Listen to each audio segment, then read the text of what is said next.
Bonjour à tous, moi je suis là pour vous parler de l'environnement de travail numérique de l'agent qu'on appelle l'ETNA,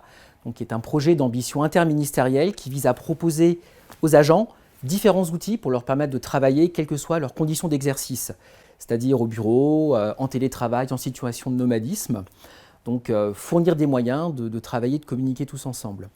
Donc à la DGFiP, on a commencé les déploiements d'outils dès la fin de l'année 2019, avec notamment Jitsi, qui est une application de webconférence et qui permet, en plus de cette possibilité de travailler sur un tableau blanc, donc de co-construire, et de partager des écrans, donc vraiment travailler collectivement sur un document. On a mis aussi en production l'outil Chap, qui est un outil de messagerie instantanée, qui est utilisable tant sur un poste de travail classique que sur un smartphone.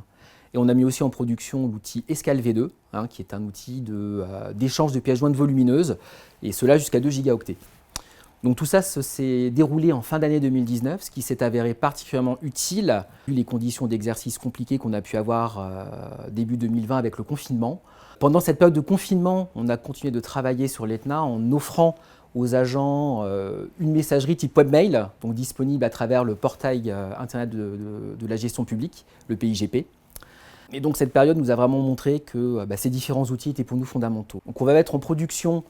une nouvelle messagerie qui s'appuiera sur le protocole IMAP et qui va permettre aux agents de pouvoir consulter leur messagerie à travers différents points d'accès. Donc ces différents points d'accès se traduiront courant 2021 par la mise en production d'un portail d'outils collaboratifs qui va s'appeler IPOC et qui comprendra donc un webmail totalement rénové et qui donc permettra d'accéder aussi à ces messages,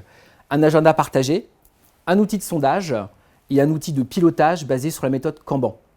Donc nos travaux sont en cours sur le sujet et ce portail qu'on va proposer aux agents dès 2021 aura vocation à s'enrichir en fonction des besoins qui pourront nous être remontés. Donc c'est un sujet totalement évolutif.